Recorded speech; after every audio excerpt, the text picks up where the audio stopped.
একটা গ্রহণযোগ্য নির্বাচনের জন্য নিরপেক্ষ যে প্রশাসন প্রয়োজন, 15 বছর ধরে প্রশাসনে যে জঞ্জাল জমে আছে, দলবাজ দুর্নীতিবাজ এইসব দোষরদেরকে ঝেঁটিয়ে প্রশাসনকে পরিচ্ছন্ন পরিষ্কার করতে হবে। এরা ক্ষমতায় থাকলে নির্বাচন নিরপেক্ষ হবে না। হবে? অনেকে বলেন সংস্কার দরকার নাই। কেন দরকার নাই বাবা? 14, 18, 24 কি ভোট আপনারা দিতে পেরেছেন? সকালে ভোট দিতে রওনা দিয়েছেন, কিছু দূর গেলে আপনি দেখছেন কি আওয়ামী লীগ, যুবলীগ, ছাত্রলীগ, পুলিশ লীগ সব বাধা দিয়ে বলে ভোট হয়ে গেছে, বাড়ি চলে যান। এই ভোট বাংলার মানুষ আর হতে দেবে না। নির্বাচনী প্রক্রিয়ার সাথে সম্পৃক্ত police administration, civil administration, judiciary, সাংবিধানিক কিছু বিধিবিধান, এই সব রাষ্ট্রের কিছু অর্গান যা নির্বাচনী প্রক্রিয়ার সাথে ইনভলভ, এই সব ন্যূনতম সংস্কার আগে করতে হবে, পরিবর্তন করতে হবে, তাহলেই নিরপেক্ষ নির্বাচন হবে। আর নির্বাচনের আগে মানবতা বিরোধী অপরাধে এই সব আওয়ামী ফ্যাসিবাদী খুনি হত্যাকারীদের বিচার ট্রাইব্যুনালে দৃশ্যমান হতে হবে, তারপর নির্বাচন হবে।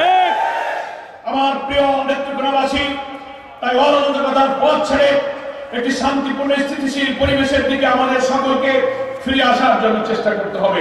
আমরা সেই জনগণের মাঝে, জনগণকে নিয়ে শহীদদের রক্তের ঋণ দায় শোধ করার জন্য নতুন বাংলাদেশ বিনির্মাণের যে স্বপ্ন আমাদের শহীদরা দেখেছিল, আমাদের প্রিয় নেতা বাংলাদেশ জামাত ইসলামীর আমির, যিনি বাংলাদেশের রাজনীতিতে সবচেয়ে আলোচিত, সবচেয়ে নন্দিত মানবিক নেতা ডাক্তার শফিকুর রহমান, বাংলাদেশের 18 কোটি মানুষ যাকে এক নজর দেখার জন্য, যার মুখের কথা শোনার জন্য যেখানে তিনি যাচ্ছেন লক্ষ লক্ষ মানুষ তার কাছে এসে ঝাঁপিয়ে পড়ছে তার বক্তব্য শোনার জন্য।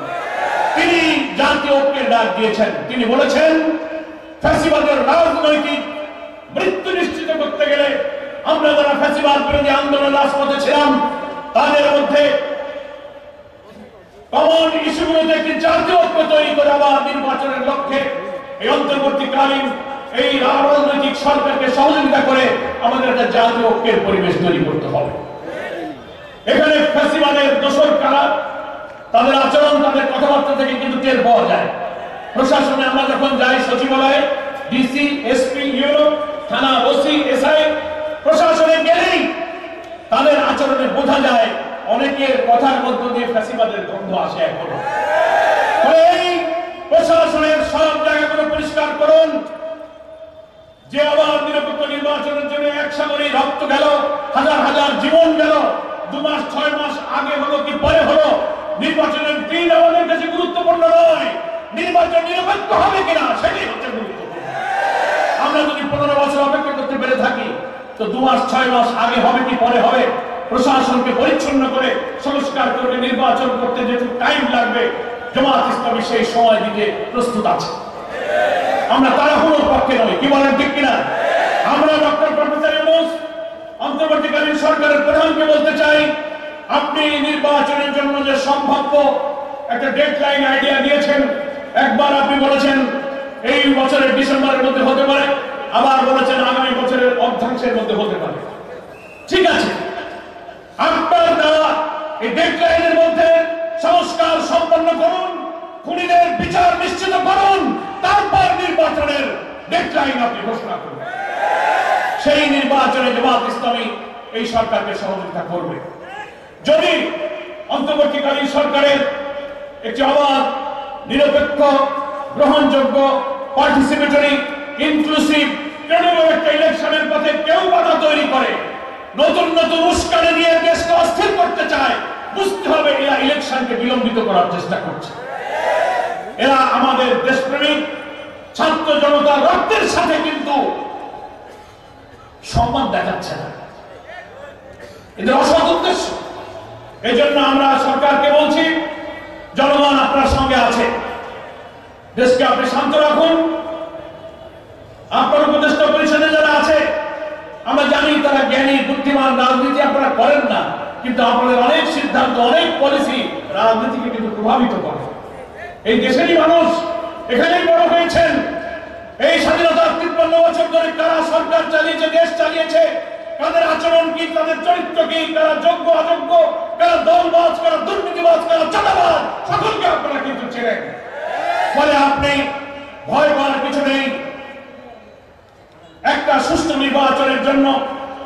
সামনের দিকে এগিয়ে আসবেন এবং জামাত ইসলামের সংগ্রামে আমি বাংলাদেশে একটি নতুন বাংলাদেশ, একটি স্বপ্নের বাংলাদেশ, যে বাংলাদেশের জন্য আমাদের ছেলেরা রক্ত দিয়েছে, সেই নতুন বাংলাদেশ গড়ার যে ডাক দিয়েছে, সেই বাংলাদেশ গড়ার জন্য নেত্রকোনাবাসীকে এগিয়ে আসতে হবে। আপনারা কি সবাই প্রস্তুত আছেন? সেই নতুন বাংলাদেশ কোন বাংলাদেশ? যে বাংলাদেশে ক্ষুধা, দারিদ্র, শিক্ষা, চিকিৎসা, বাসস্থানের কোনো অভাব হবে না, যে বাংলাদেশে ন্যায় বিচার থাকবে, মজলুমের পক্ষে সরকার থাকবে, খাদ্যের অভাব থাকবে না, অন্নহীন, বস্ত্রহীন, নিরন্ন মানুষের আকুতি থাকবে না।